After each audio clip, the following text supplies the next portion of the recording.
जय श्री महाकाल सभी को। कल है गोपाष्टमी। गोपाष्टमी क्यों मनाई जाती है, उसका क्या महत्व है? माना जाता है कि श्री कृष्ण जब बाल अवस्था में, जब उनकी आयु 6 वर्ष की हुई, तब उन्होंने अपनी माँ यशोदा से कहा कि मुझे अब बछड़े नहीं चढ़ाने, गैया चढ़ानी है। तो गैया चढ़ाने के लिए उन्होंने अपनी माँ से आग्रह किया, क्योंकि माँ ने देखा कि बच्चा जिद कर रहा है, तो उन्होंने कहा नंद बाबा से पूछ लो। जब वो नंद बाबा के पास गए तो नंद बाबा ने उन्हें कहा कि आप बहुत ही छोटे बालक हो, आप गैया नहीं चरा सकते। लेकिन प्रभु श्री कृष्ण ने, क्योंकि उनकी वही लीला थी, तो उन्होंने अपने पिता से थोड़ा सा आग्रह किया। तो पिताजी ने कहा एक काम करो, पंडित जी को ले आ, गैया चराने का एक विशेष मुहूर्त उनसे निकलवा लो और उसके बाद आप गैया चराने जा सकते हो। श्री कृष्ण जी वहीं से उस पुजारी के पास गए और पुजारी को कहा कि हे ऋषिवर, मुझे आज्ञा दे और मेरे लिए मुहूर्त निकाल के दे कि मैं गैया चराने जा सकूं। और ऋषिवर ने क्या किया, क्योंकि बहुत ही छोटे बालक थे और बहुत ही आग्रह कर रहे थे, तो ऋषिवर समझ गए कि कृष्ण को बहुत ही जल्दी है गैया चराने की।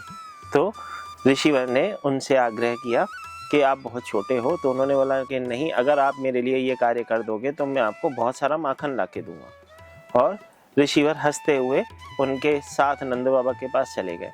लेकिन जब ऋषिवर गणना करने लगे, उन्होंने देखा कि आने वाले 1 साल तक आज के अलावा कोई मुहूर्त ही नहीं था, क्योंकि जिस दिन प्रभु की इच्छा होती है उसी दिन से ही कार्य होने लगता है। तो उसी दिन से उनको गैया चराने की आदेश मिल गया, आज्ञा मिल गई। अब श्री कृष्ण जी की माँ ने जब उन्हें गैया चराने के लिए रेडी किया, जब उन्हें जूती पहनाने लगी, तो प्रभु श्री कृष्ण कहने लगे कि जब आप मेरी गैया को अगर जूते नहीं पहना सकते तो मैं भी जूती नहीं पहनूंगा। कहते हैं जब तक वो वृंदावन में रहे प्रभु श्री कृष्ण, तब तक उन्होंने जूती धारण ही नहीं की।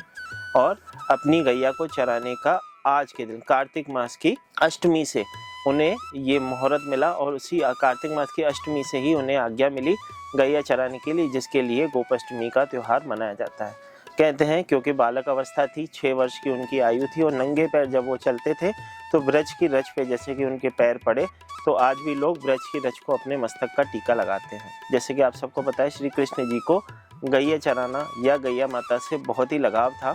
माना जाता है नंद बाबा के पास 9000 गायें थी, लेकिन प्रभु श्री कृष्ण को 9000 गायों का नाम भी पता था। अगर कोई गाय अगर कहीं पे गुम भी हो जाती थी या नहीं मिलती थी, वो उसे अपने नाम से पुकार के उसे अपने पास ले आते थे। श्री कृष्ण की अगर मैं बात करूं तो उनकी लीला तो अपरंपार है, हम सभी जानते हैं। श्री कृष्ण ने श्रीमद् भगवद गीता में 18वें अध्याय के 44वें श्लोक में गौ रक्षा करने को और गौ की सेवा करने का रास्ता भी दिखाया है, मार्गदर्शन किया है। तो विशेष प्रकार से इस दिन हम कैसे उनकी कृपा प्राप्त कर सकते हैं, तो उसके लिए, क्योंकि गोपाष्टमी का त्यौहार इस तरह से मनाया जाता है, सुबह गाय को अच्छे से नहला के उनके चरणों की सेवा की जाती है, उन्हें टीका लगाया जाता है, लाल पटका पहनाया जाता है।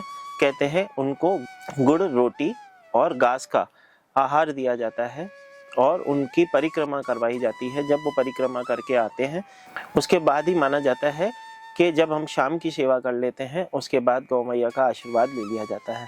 और हम जैसे कि मानते हैं कि 33 कोटि देवी देवता हमारी गौ माता के अंदर ही विराजमान हैं, तो उनकी सेवा करके हम हमारे जीवन में बहुत सारे कष्टों को दूर कर सकते हैं।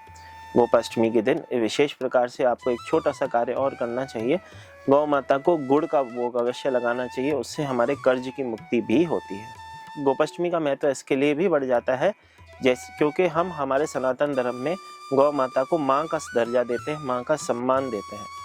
तो इस दिन अगर हम देखें तो जैसे कि माँ होती है अपने बच्चे की सारी ज़रूरतें पूरी करने के लिए उसके लिए ब्लेसिंग करती है, इसी तरह हम जब गौ माता का दूध ग्रहण करते हैं, हमारी बुद्धि का भी विकास होता है और हमारे जीवन में ब्लेसिंग होती है। तो जैसे माँ अपने बच्चे के लिए कार्य करती है, उसको सारे सुख देने के लिए, हमारे लिए भी गौ माता एक माँ के समान ही है। कल के दिन हम उनकी सेवा करके हमारे जीवन की परेशानियों का समाधान भी कर सकते हैं और उनका आशीर्वाद जरूर प्राप्त कर सकते हैं। माना जाता है कि गौ माता अपने दिल में आपको जगह देती है। सभी सनातनियों को डिवाइन ब्लेसिंग के पूरे परिवार की तरफ से गोपाष्टमी की बहुत बहुत शुभकामनाएं। जय श्री महाकाल, जय श्री राधे।